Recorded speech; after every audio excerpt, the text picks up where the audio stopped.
मोर लघुभ्राता, क्योंकि तुम्हारी जोड़ी भैया हमारी जो भैया लक्ष्मण है इनकी है। क्योंकि लक्ष्मण कौन है? पूर्व जन्म में कौन थे? शेष भगवान।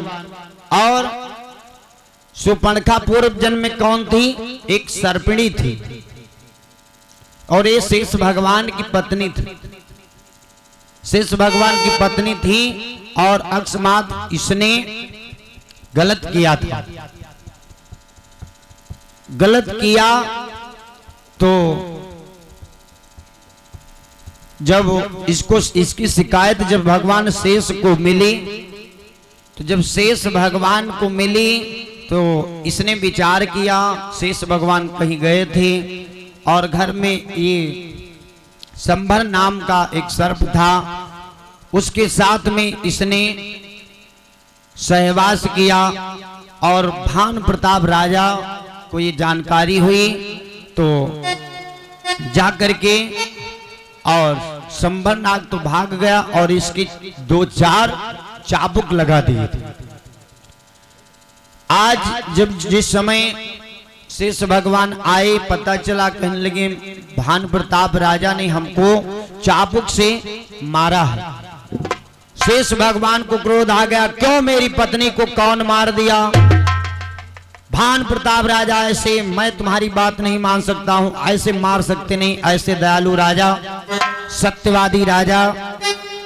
तो शेष भगवान ने जब ऐसा वाक्य कहा तो कहने लगे जब नहीं मानते हो, नहीं माननी सर्पिणी, तो शेष भगवान गए और जाकर के शेष भगवान गए और जाकर के उसको काटने के लिए जिस समय पहुंचे तो भानु प्रताप राजा के जूते में जाकर के बैठ गए और जिस समय देखा तो उठा करके और सर्प को फेंकवा दिया। तो विचार किया शेष भगवान, ऐसा हो नहीं सकता, आज मैं इसके जूते में बैठ गया काटने के लिए और मुझको निकाल करके फेंक दिया, जंगल में डलवा दिया, और ऐसा हो नहीं सकता। लौट आया। फिर सर्पिणी ने जब दोबारा प्रयत्न किया तो कहने लगे जाओ मैं जाता हूं, अभी भान प्रताप को भुला करके लाता हूं। और शेष भगवान कहने लगे अगर तुम्हारी गलती अगर ठहर गई तो तुमको समझ लो, तुम्हारे नाक कान काट लो, और अगर भान प्रताप की गलती ठहर गई तो भान प्रताप को मैं डस लूंगा। हाँ, ये बात जब बोल पड़ी, भगवान ऐसी बात जब कही, शेष भगवान भान प्रताप के वहां चल पड़े और इधर सर्पिणी ने विचार किया, अब बात तो भैया सच्चाई छुप नहीं सकती है झूठी वसूलों से, और खुशबू आ नहीं सकती है कागज के फूलों से। सोचने लगी अगर सच्चाई खुल गई तो हमारे स्वामी हमारे नाक कान काट लेंगे, मार डालेंगे हमको। तो सर्पिणी अपना सर पटक पटक करके उसी जगह मर गई। इसका अगला जन्म सुपर्णखा का हुआ। इधर आज वही गलती सुपर्णखा फिर कर रही, झूठ बोली भगवान से कि मेरी शादी नहीं। इधर भगवान ने विचार किया कि तुम्हारी जोड़ी लक्ष्मण से है, जाओ ऐसा करो लक्ष्मण से संबंध बनाओ। जाकर के लक्ष्मण के पास में सुपर्णखा गई और बोली, अय राजकुमार। तो लक्ष्मण प्रणाम किया, माता ये दास आपको दंडोत प्रणाम करता हूं। तो सुपर्णखा डांट लगाई, कहने लगे अरे पागल कहीं, अरे तुम्हारी मैं मां। तो कहने लगे सुन, मैं गढ़ लंक निवासनी, तू वन में फिरता ब्रह्मचारी।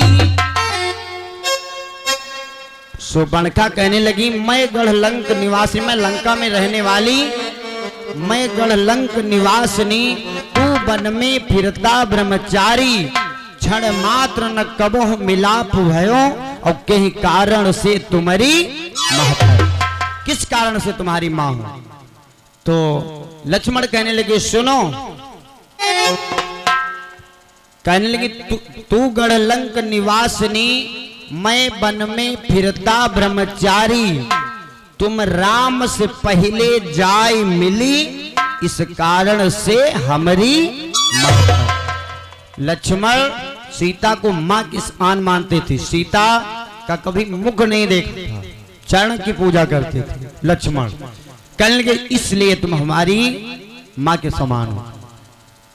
इधर लक्ष्मण ऐसे वचनों को कहा तो विचार किया, सुपर्णखा ऐसे काम नहीं चले।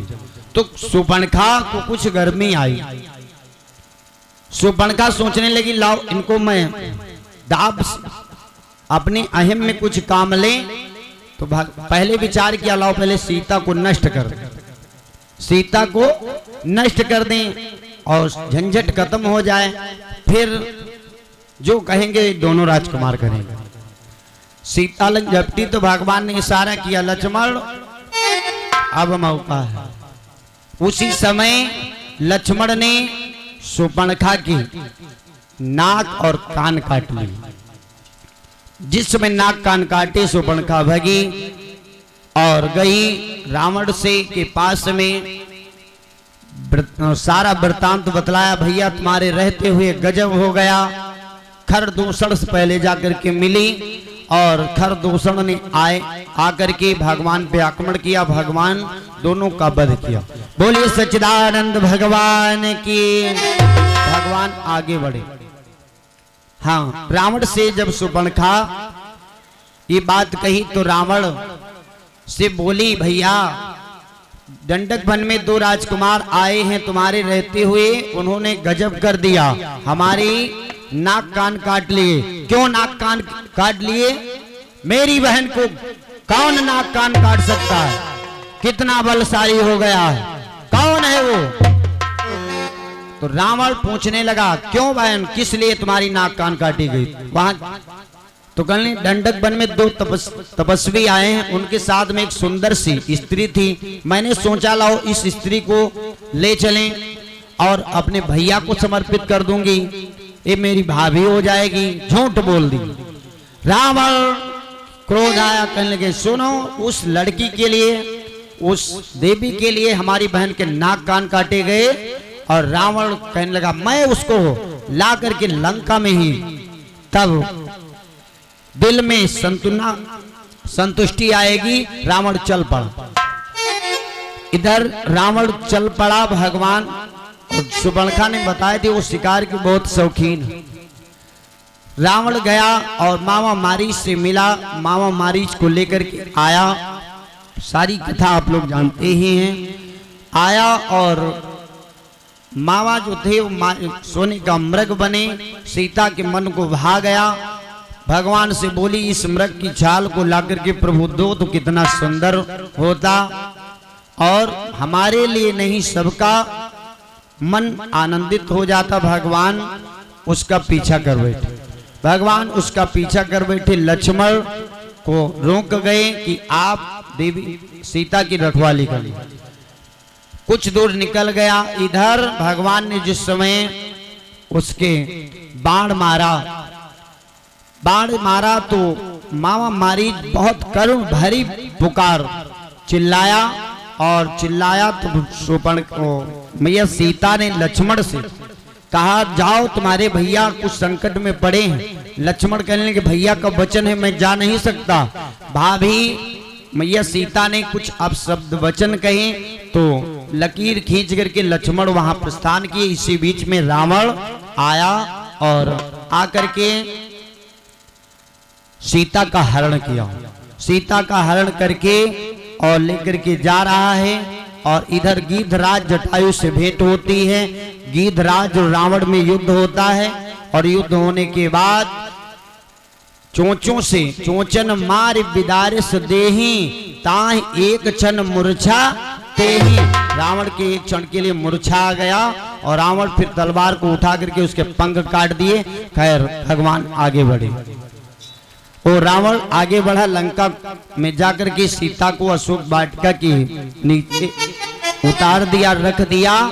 और मैया सीता को बहुत भय दिखलाया। मैया सीता ने कहा 1 महीना तक मास 1 महीना तक आप हमसे कोई शब्द नहीं कह सकते, और अगर मैया सीता रावण को नजर उठा करके देख लेती तो रावण जल करके भस्म हो जाए, ऐसी शक्ति थी। लेकिन वो शक्ति मैया कौशल्या ने मांग लिया था जिस समय शादी होकर के सीता आई थी। खैर कथा लेना है अंगद जन। इधर आगे बढ़े भगवान मैया सीता की खोज करते हुए जा रहे हैं। मैया सबरी के आश्रम में पहुंचते हैं। सबरी काफी दिन तक इंतजार करती है भगवान की, और ये मतंग ऋषि के आश्रम में सबरी रह रही है। मतंग ऋषि ने इसको वरदान दिया था, जाओ देवी, तुमको दर्शन भगवान चल करके आकर के देंगे। आज वही सबरी बड़ी मगन है भगवान की भक्ति में।